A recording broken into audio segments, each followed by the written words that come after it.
कि आज दिल्ली की स्थिति जो है वो दिल्ली की स्थिति है और दिल्ली को संभालने की जिम्मेवारी किसकी है?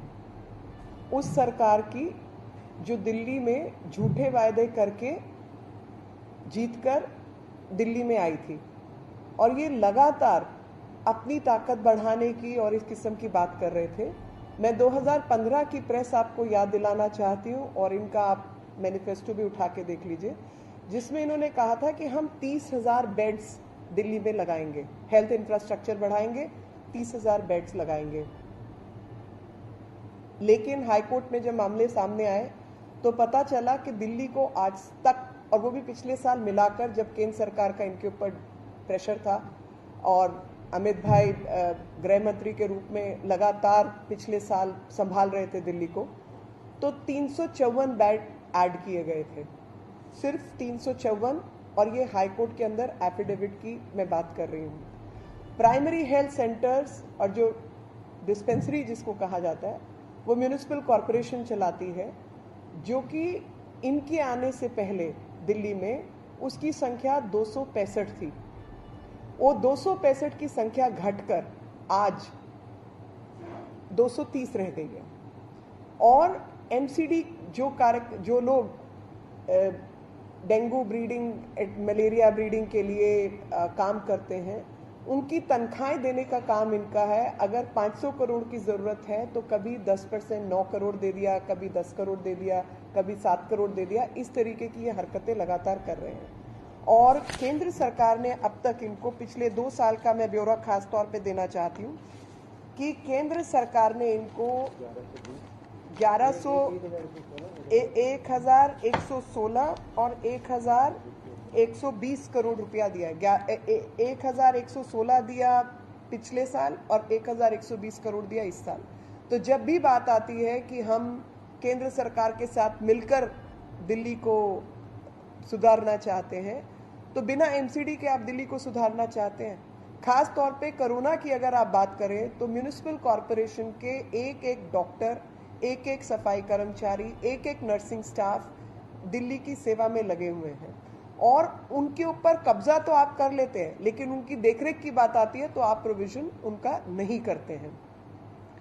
जो वैक्सीनेशन ड्राइव है उसमें एमसीडीज अब तक 150 सेंटर्स चला रही थी। एक तरफ वैक्सीनेशन का हल्ला किया हुआ है और दूसरी तरफ 60 वैक्सीनेशन सेंटर्स को बंद कर दिया है और लगातार एडवर्टीजमेंट आ रहा है दिल्ली में यूनिवर्सल वैक्सीनेशन जो है वो अरविंद केजरीवाल प्रोवाइड करने वाले हैं। ना तो अभी तक कोई ग्लोबल टेंडर किया है, ना कहीं से वैक्सीन का प्रावधान किया है। झूठ मूठ के 4 चिट्ठियां दिखाते हैं, ये वाली इस तरीके की 4 चिट्ठियां। वो परचेज ऑर्डर है क्या? 26 तारीख को तुम एक चिट्ठी लिखते हो कि हमें ये खरीदना है। आपने क्या खरीदना है, क्या उपलब्धि है, क्या रेट है, क्या चीज है, ये परचेज ऑर्डर है 26 तारीख को। उत्तर प्रदेश की सरकार ने तो ग्लोबल टेंडर फ्लोट कर दिया। आप टेंडर की कॉपी दिखाओ, हिम्मत है तो टेंडर की कॉपी दिखाओ ना। असलियत में तो लोगों को लगातार धोखा देना ही इनकी आज की तारीख में रणनीति रह गई है।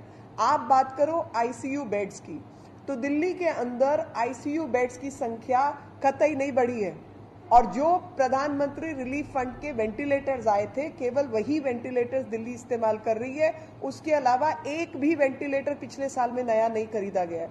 और ऑक्सीजन सिलेंडर के ऊपर कोई 1-1.5 करोड़ रुपया खर्चा था। शायद वही ऑक्सीजन सिलेंडर हैं जो इनके एमएलएस के घर से बरामद हो रहे हैं।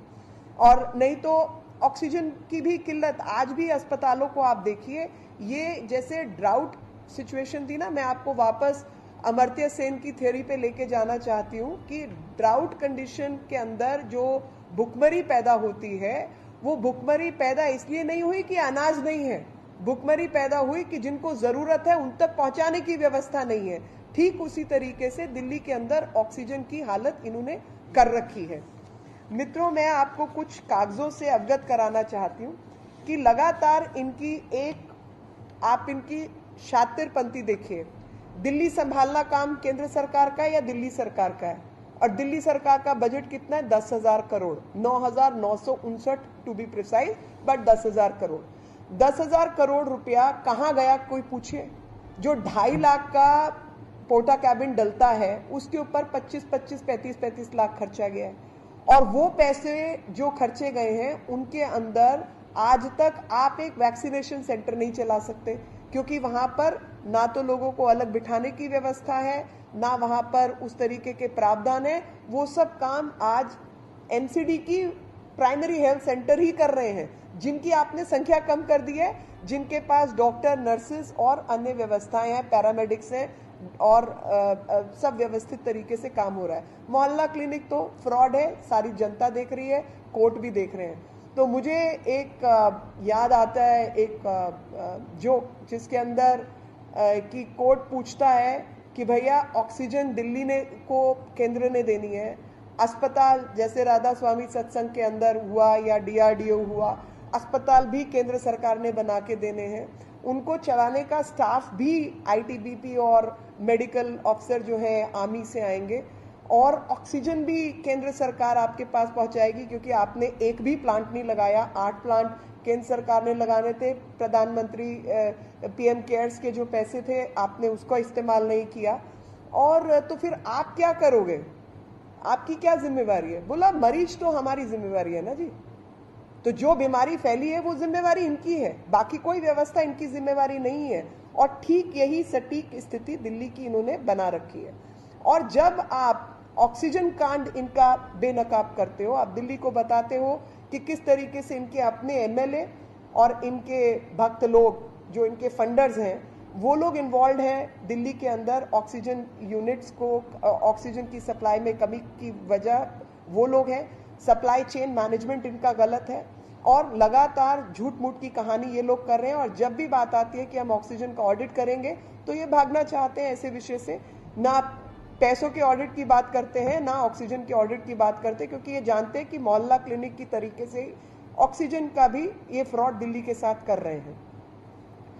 तो सामने आता है कि ऑक्सीजन कॉन्सेंट्रेटर से लेके ऑक्सीजन के सिलेंडर, जिसके लिए दिल्ली में त्राहिमाम मचा हुआ है, उसके लिए इन्हीं के लोग जिम्मेवार हैं, जिनको ये मेकर्स ऑफ दिल्ली का अवार्ड देते हैं वही लोग जिम्मेवार हैं। तो स्पष्ट रूप से मिलीभगत साफ दिखाई देती है, हाहाकार दिल्ली में मचा हुआ है, प्रावधान केंद्र सरकार करके दे, इनको कुछ जिम्मेवारी नहीं है। और जबकि दिल्ली की जनसंख्या मात्र 2.5 करोड़ है, दिल्ली का जो मैनेजमेंट है वो 2.5 करोड़ है, और जबकि अन्य बड़े बड़े राज्य महाराष्ट्र, तेलंगाना, आंध्र प्रदेश, ये सब वो छत्तीसगढ़, ये सब बड़े बड़े राज्य दिल्ली से तो कहीं बड़े हैं, वहां पर किसी को इतनी ऑक्सीजन नहीं चाहिए। और जहां तक मरने वालों की संख्या की बात आती है तो महाराष्ट्र, दिल्ली, छत्तीसगढ़ जिसकी कोई बात ही नहीं कर रहा है, वहां पे राज्य सरकारों की कोई जिम्मेवारी नहीं है। और राज्य सरकार में जो स्वास्थ्य मंत्री है वो किस लिए बनाए हैं, और उनके जो इतने हजारों करोड़ के बजट है वो पैसा कहां जा रहा है, वो वहां की जनता नहीं पूछेगी आपसे।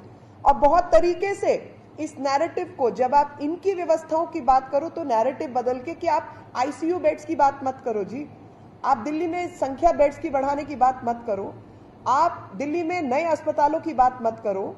और मैं आपको वो भी संख्या देना चाहती हूँ कि दिल्ली के अंदर हरीशचंद्र अस्पताल है नरेला में, जिसमें 350 बेड्स लग सकते हैं, लगे हुए हैं, मतलब प्रावधान है 350 का, सिर्फ 130 शुरू हुए हैं। सुपर स्पेशलिटी हॉस्पिटल है जनकपुरी में, जिसमें 285 बेड्स हैं, और पिछले 13 साल से ये अस्पताल तैयार है। जिस भी मेडिकल सुपरिंटेंडेंट ने कहा कि आप यहाँ पे व्यवस्थित करके 285 बेड को चालू करो, उसी को इन्होंने 3-4 ऐसे एमएस हुए, उन्हीं को ट्रांसफर आउट कर दिया, उनको वहां से बाहर भेज दिया, जबकि एमआरआई, कैट स्कैन सब तरीके की फैसिलिटी यहाँ पर उपलब्ध है। और सिर्फ 15 बेड्स शुरू किए गए हैं और आज तक अप्रूवल नहीं दिया गया है। द्वारका के अंदर सेक्टर 9 के अंदर 1785 बेड का अस्पताल है, और तीन साल हो गए और उसमें आज तक कुछ भी नहीं किया गया। 45,000 करोड़ रुपया इनके हाथ में था पिछले 5 साल के अंदर, उस 45,000 करोड़ का कोई हिसाब नहीं है।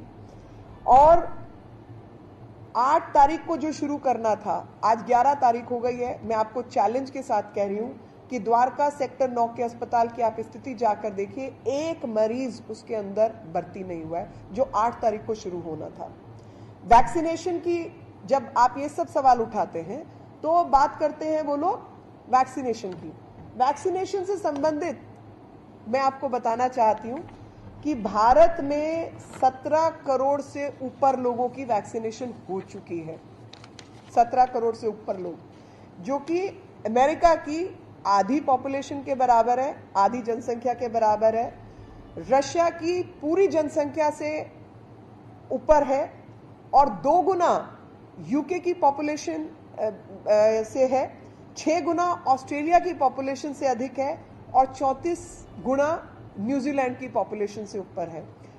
तो इसका मतलब ये हुआ कि भारत पूर्ण प्रयास कर रहा है सभी लोगों को वैक्सीनेट करने का। अब आता है वैक्सीनेशन पॉलिसी। खैर, आज की तारीख में तो वैक्सीनेशन पॉलिसी की बात नहीं की जाए तो ठीक है, लेकिन वैक्सीनेशन पॉलिसी जो भारत सरकार ने शुरू की, सबसे पहले जो कोरोना वॉरियर्स हैं उनको वैक्सीन लगे, यानी आपके डॉक्टर्स, नर्सेज और अन्य लोग जो कोरोना ड्यूटी करते हैं। आप अंदाज़ा लगाइए कि अगर उनको सबसे पहले वैक्सीन नहीं लगी होती तो अस्पताल में आपके पास लोग नहीं होते आपका ध्यान रखने के लिए। तो इसलिए वो पॉलिसी ठीक थी। आज यही सामने आया ना कि वो पॉलिसी ठीक थी कि आपने आम जन से शुरू करने की बजाय आपने कोरोना वॉरियर्स को सबसे पहले टैकल किया। उसके बाद आर्मी और पुलिस वाले। आप सोचिए कि किस तरीके की स्थिति, ये भी तो बायो वॉरफेयर है। ये जो कुछ आपके साथ देश भर में हो रहा है, ये एक जैविक युद्ध है आपके साथ। और उसके अंदर अगर आपकी आर्मी, आपकी पुलिस और अन्य ऐसे जो CAPF आदि के लोग हैं, अगर उनके पास उनको वैक्सीनेट नहीं किया होता तो आप सोचिए क्या स्थिति होती। आपके पास तो मारकाट मच गई होती। और आपने उसी वैक्सीनेशन के तहत उन लोगों को पहले वैक्सीनेट करने का प्रावधान किया। उसके बाद आप आते हैं आमजन के ऊपर कि 60 साल की उम्र से ऊपर वाले यानी सीनियर सिटीजन। आप संख्या देखिए मरने वालों की। जो लोग अस्पताल में आज तक पीड़ित अवस्था में हैं, वो कौन लोग हैं? वो अधिकतर लोग 60 साल की उम्र से ऊपर वाले लोग हैं। यानी 60 साल की उम्र से ऊपर वाले लोग अगर पहले वैक्सीनेट सबके सब हो गए होते तो ये स्थिति नहीं बनती। मगर उस समय यही विपक्ष के लोग वैक्सीन के विरुद्ध युद्ध में लगे हुए थे। युद्ध ये नहीं था कि हम लोग इकट्ठे होकर पहले 60 से ऊपर वालों को वैक्सीनेट करवा दें। युद्ध ये था कि ये हिंदुस्तानी वैक्सीन चलनी नहीं चाहिए। आप फाइजर को अलाउ करो, आप इसको लेके आओ, उसको लेके आओ, और अपनी वैक्सीनेशन पॉलिसी के तहत लोगों के मन में भ्रम पैदा करने का काम इन्हीं लोगों ने किया। और इनकी आप पुरानी टेप्स निकाल के देख लीजिए, इन्होंने किस तरीके की अवस्था पैदा की। उसके बाद भारत सरकार ने कहा कि अच्छा अब 60 वाला हो गया तो अब 45 से ऊपर वाले लोगों को वैक्सीनेट किया जाए। वो भी पॉलिसी ठीक थी, क्योंकि जितने लोग 45 के ऊपर जाते, ये उम्र वो होती है जिसमें शुगर, डायबिटीज आदि की शुरुआत होती है। और अधिकतर लोगों को ये पता भी नहीं होता कि मैं डायबिटिक हूँ या मेरे अंदर वो सिंड्रोम पैदा हो रहे हैं। और डायबिटीज का कोरोना का बिल्कुल सीधा संबंध है। कई बार तो कोरोना कारण भी बन रहा है और कई जगह पे जो डायबिटिक लोग हैं उनको ज्यादा इसका इम्पैक्ट भी हो रहा है। तो ये जितनी चीजें थी ये बिल्कुल ठीक थी। लेकिन जब ये सब व्यवस्थाएं चल रही थी, दिल्ली सरकार किसमें बिजी थी? क्या काम कर रही थी दिल्ली सरकार? दिल्ली सरकार आबकारी नीतियों को बदलने में लगी हुई थी।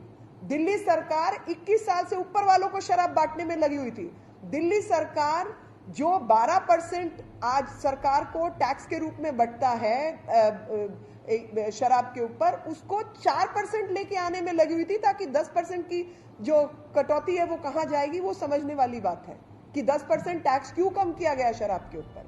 लेकिन दिल्ली सरकार की प्रायोरिटी कोरोना से लड़ना, अस्पतालों में ऑक्सीजन के प्लांट लगाना या बाकी व्यवस्थाएं करना कभी थी ही नहीं। ना कोई ICU बेड लगा, ना कोई वेंटिलेटर आया, ना कुछ हुआ। और जब सर पे संकट आ गया तो सब केंद्र सरकार संभालो, क्योंकि सुप्रीम कोर्ट और हाई कोर्ट दिल्ली के अंदर है।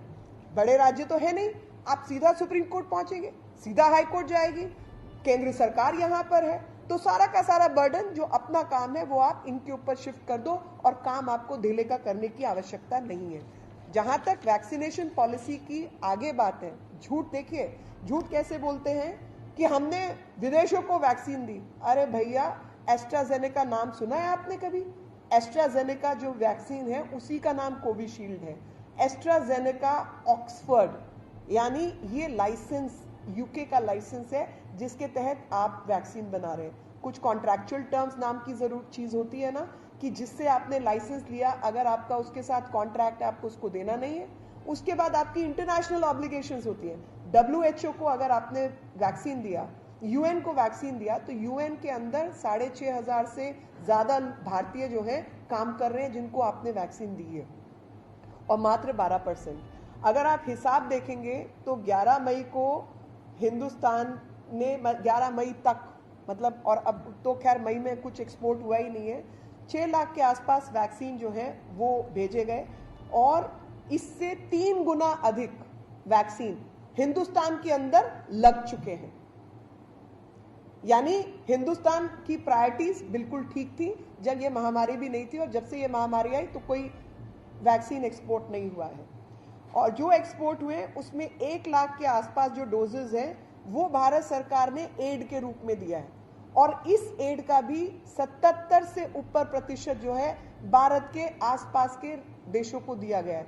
उसका कारण समझिए, एक एपिडेमोलॉजी नाम की चीज होती है कि पेंडेमिक एपिडेमिक्स की किस तरीके से बीमारी फैल रही है। अगर आसपास सुरक्षित नहीं होगा तो आपको लगता है भारत सुरक्षित होगा? आज आपको क्या लगता है कि भारत की चिंता पूरे विश्व को है? उसका कारण ही ये है कि अगर वायरस भारत में जिंदा रहता है का मतलब बाकी लोग नहीं मरेंगे, वो सब जगह फैल सकता है। तो भारत को अगर अपने आप को सुरक्षित करना है तो आसपास के इलाके को भी सुरक्षित करना होगा। तो एड के रूप में 77% से अधिक 88-89% जो है वो भारत के इर्द गिर्द के जो देश हैं, भारत के जो पड़ोसी मित्र हैं, उनको दी गई है। और 54% जो एक्सपोर्ट किया गया है, जो 84% मतलब 16% एक्चुअली एड के रूप में गया। बाकी एक्सपोर्ट होने वाली 84% जो वैक्सीन है उसके 2 खंड हैं। पहला खंड है जिसमें 54% 3,57,000 वैक्सीन के जो डोजेज हैं वो कमर्शियल सप्लाईज के रूप में भारत बायोटेक और इनके गए हैं, और जो 30% है इसका वो गया है WHO आदि को। WHO के विषय में मैं पहले आपको बता चुकी हूँ, और कॉन्ट्रैक्चुअल ऑब्लिगेशंस के बारे में भी मैं आपको बता चुकी हूँ। तीसरी चीज आपको समझनी होगी, जब इसके इंग्रेडिएंट्स हैं, मतलब हम लोग दूसरे देशों से मांग करते हैं कि आप हमें वैक्सीन बनाने के इंग्रेडिएंट दीजिए। US ने जैसे बीच में मना किया कि हम नहीं देंगे, तो आप उस पे हम उनसे मांग सकते हैं कि आप हमें हर हालत में प्रोवाइड कीजिए। हम आगे मना कर सकते हैं कि हम वैक्सीन नहीं देंगे? ऐसा हो सकता है क्या? और इस तरीके की जो अव्यवस्थित चीजें हैं, मतलब सऊदी अरब जहां पे भारत 12.5%, जो कि भारत का एक बहुत बड़ा भारतीय वर्ग जो है वो सऊदी अरब में रहता है, 12.5% उनको गई है। और एस्ट्राजेनेका, ऑक्सफोर्ड एस्ट्राजेनेका के बारे में आपको बताया कि ये उन्हीं का है। तो जहां तक टेक्निकल बात है उसमें तो बहुत स्पष्ट है कि when we are requiring vaccine, when we require vaccine ingredients from other countries, can we tell those countries we will not give you the vaccine? There's something called contractual obligation. Plus, there are IPR obligations also. We are under license from other countries, and we are making vaccines for them. So we have to have certain kind of responsibility. If you are not going to comply with your responsibility, nobody is going to give you the license further. In fact, in this case, you must understand that how Prime Minister of India had to intervene to have a word with the UK Prime Minister so that the Oxford AstraZeneca vaccine can be retained right now. Otherwise, we will be violating the contractual obligation and they could revoke the license itself. Now, the strategy is very clear. आपको विपक्ष की strategy बिल्कुल स्पष्ट है।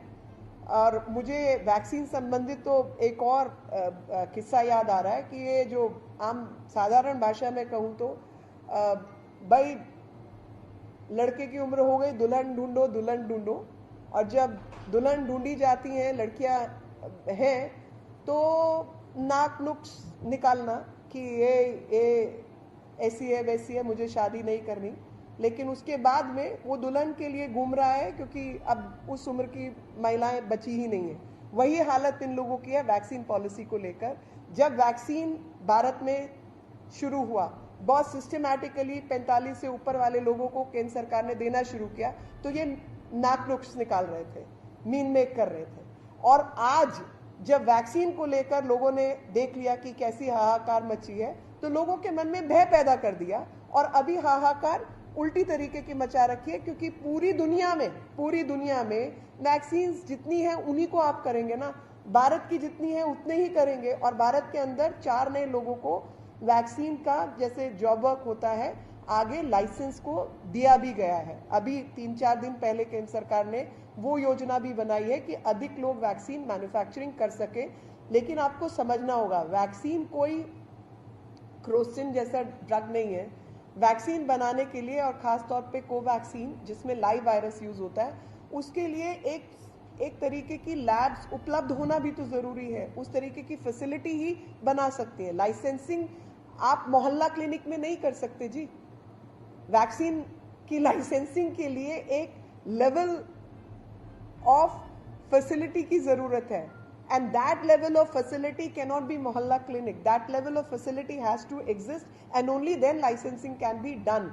So far as vaccination is concerned, or so far as manufacturing of vaccine is concerned, it's a very, very specialized job, and COVAX is dealing with live virus. So ultimately you need to have that kind of security framework to deal with that. So please understand the policy which the opposition is using. They are only creating chaos and trying to mislead the people, whereas trying to shy away from their own responsibility. And every time any leader from the opposition ask them, what are your state governments doing? मैं चाहती हूँ इस मंच से कि आप राहुल गांधी से पूछिए कि भाई महाराष्ट्र का हिसाब किताब दो, पंजाब का हिसाब किताब दो, छत्तीसगढ़ का हिसाब किताब दो, राजस्थान का हिसाब किताब दो। वो मुख्यमंत्री तो तुम्हारे थे, उन्होंने पेंडेमिक में क्या किया और उनका कितना कितना बजट था, उनकी क्या क्या व्यवस्थाएं हैं, उसका हिसाब दो। राज्य सरकारें क्या बैठने के लिए हैं? केंद्र सरकार ने राज्य चलाने हैं, तो फिर खत्म कर देते हैं ना, मुख्यमंत्री बनाना ही बंद कर दीजिए, प्रेसिडेंट बना देते हैं, प्रधानमंत्री की जगह प्रेसिडेंट लागू कर देते हैं। प्रेसिडेंट ही होना चाहिए भारत का। लोगों को यहाँ की जो व्यवस्थाएं हैं, जो क्वाज़ाई फेडरल स्ट्रक्चर है हम लोगों का, उसकी समझ नहीं है, गवर्नेंस स्ट्रक्चर्स की समझ नहीं है। और कम से कम भारत में रहने वालों को भी अपने गवर्नेंस स्ट्रक्चर की समझ रखनी चाहिए कि राज्य सरकारों की जिम्मेवारी को आप केंद्र सरकार की जिम्मेवारी के रूप में नहीं दिखा सकते। और केंद्र सरकार को अपना काम करना है, जो कि बहुत बहुत शिद्दत के साथ काम कर रही है, लगातार चिट्ठियां लिख रही है, लगातार चीजें भेज रही है, लगातार पैसों की व्यवस्था कर रही है। पीएम केयर्स के माध्यम से व्यवस्था है कि इन लोगों ने तो वेंटिलेटर्स तक खोले नहीं है। इस तरीके की हरकतें इन्होंने की। they not engaged themselves with the public, and in fact the method which they have adopted has harmed the cause of nation. It is still time that India has to fight it together, and you cannot have distinctions that this primary health center or dispensary is being run by MCD, so I will not fund it. This primary health center is, I will use the MCD staff, but I will not give them facilities, and out of 150 centers, I will reduce 60 centers so that I can hang my picture. That is not the way you can fight this pandemic. Pandemic has to be fought with everyone coming on board together. I pray that some sense prevails and people stop lying and instead of trying to build narratives, they should try to build the nation. Instead of wasting money on advertisements, they should be working with the people. Thank you very much. This is the order of that Dwarka center कि 8 तारीख से शुरू हो चुका है। जिस तरीके से इन लोगों ने आपको फर्जी कागज दिखाए हैं ना, मैं असली कागज आपको दिखा रही हूं कि इन्होंने डिक्लेरेशन दी है कि 8 तारीख से शुरू हो चुका है। मैं आप सबसे गुजारिश करती हूं कि आप द्वारका सेंटर जाके देखिए, अगर एक भी आपको मरीज वहां पे मिले और एक भी व्यवस्था वहां दिखे। और इसके अलावा इनके जितने एसडीएम्स लगे हुए हैं, जितने डीएम्स लगे हुए हैं, आपको हैरानी होगी जानकर कि इनको कह कर 50 जगह मैंने इनको फोन किया कि आप ये यहाँ सेंटर तैयार हो गया, आप इसको सरोजनी नगर वाला सेंटर तैयार हो गया है और कार्तिकेयन इनके एसडीएम है कि आप इनको लाइसेंस दीजिए, आप फौरन इनको चिट्ठी दीजिए। वो चिट्ठी आज तक नहीं मिली है, 3 दिन हो गए कहते हुए, 4 दिन। और फिर कि मैंने मैम फाइल मूव कर दी है, और वो भी केंद्र सरकार में किसी अफसर से बात की तब कि मैंने फाइल मूव कर दी है, वो अभी डीएम के पास है, वहां से जब आएगी तब आएगी। इस पे इंक्वायरी होनी चाहिए जी। इस वक्त बात ये नहीं कि अगले ने सेंटर कैसे शुरू किया, उसको तो जरूरत है, उसने शुरू कर दिया। इंक्वायरी इस बात की कि आपने अब तक कागज क्यों नहीं दिया जो आपको चिट्ठी देनी थी। लगातार इनकी ये हरकतें हैं। 8 तारीख की डिक्लेरेशन आज तक शुरू नहीं हुआ, कोई व्यवस्था नहीं है।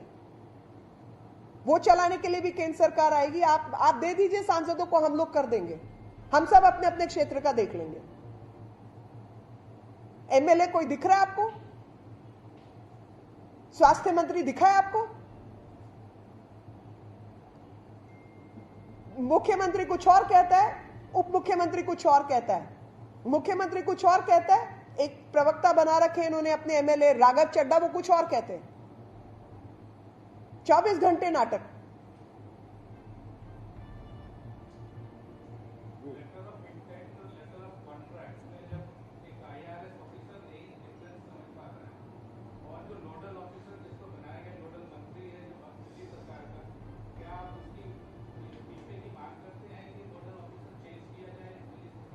अरे मैं तो आपको बता रही हूं कि नोडल ऑफिसर जो है, जो इन्होंने नोडल ऑफिसर बनाया है और जो बाकी नोडल ऑफिसर्स लगे हुए हैं, आप फोन कीजिए। अभी मैं करती हूं फोन, फोन उठ जाए तो बात कह दीजिएगा।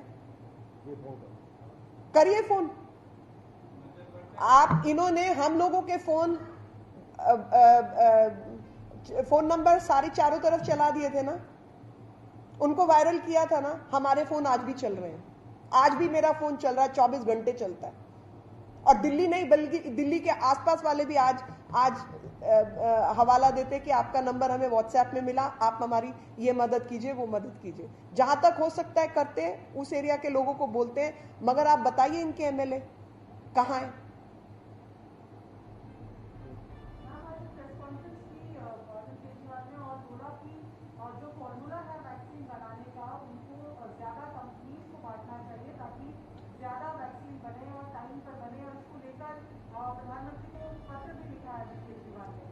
मैं समझती हूं कि अरविंद केजरीवाल कम से कम आईआईटी में पढ़े हैं, तो थोड़ा सा विज्ञान जानते होंगे। अब वहां भी कोई फर्जीवाड़ा करके घुसे हो तो मुझे नहीं मालूम, लेकिन अगर विज्ञान जानते हैं और समझते हैं तो इनको ये समझ होनी चाहिए कि जो लाइसेंसिंग पॉलिसी होती है, वो खास तौर पे जब आप लाइव वायरस आदि से डील कर रहे होते हैं, तो उसके लिए कुछ फैसिलिटी, कुछ बेसिक इंफ्रास्ट्रक्चर की जरूरत होती है। उस तरीके का इंफ्रा जहां होगा लाइसेंस आप उसी को दे सकते हैं ना। आपकी तरह मोहल्ला क्लिनिक पर प्राइमरी हेल्थ सेंटर के नाम पे तो दुनिया नहीं बेच सकती, क्योंकि प्राइमरी हेल्थ सेंटर जब आपको बनाने थे तो आपने मोहल्ला क्लिनिक खड़े कर दिए थे और आपने कहा था मैं 900 प्राइमरी हेल्थ सेंटर बनाऊंगा, जबकि 265 के 230 रह गए हैं। और उसी तरीके से जो वैक्सीन है वो मोहल्ला क्लिनिकों में नहीं बनती। वैक्सीन बनाने के लिए वो सुविधा भी चाहिए। जिसके पास वो सुविधा है, जो वो सर्टिफाई कर सकता है, उसी को लाइसेंस दिया जा सकता है। और मैंने आपको पहले भी कहा और मैं दोबारा बताना चाहती हूँ कि 3-4 ऐसे लोगों को लाइसेंस ऑलरेडी दिया जा चुका है। तो ये कोई नई बात नहीं कह रहे। और ये इस पे अपना एडवर्टीजमेंट चलाएंगे या अखबार और मीडिया वालों को बेचेंगे और पैसे खर्च करेंगे, तो उसका भी हिसाब ले लीजिएगा कि इस चिट्ठी को चलाने के लिए कितने करोड़ रुपया इन्होंने खर्चा है, जो भारत सरकार ऑलरेडी कर चुकी है।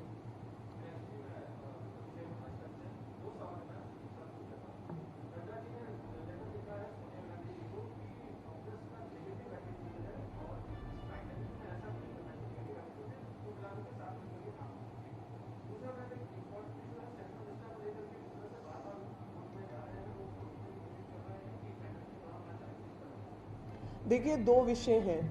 कांग्रेस का नेगेटिव एटीट्यूड है तो आपको सबको दिख ही रहा है, और उसमें लगातार मैं 2 कंपनीज की और 2 लोगों की खास तौर पे बात करना चाहती हूँ। इसलिए नहीं कि मुझे उन कंपनीज से कोई नुकसान है या कोई पर्सनल जाति दुश्मनी है।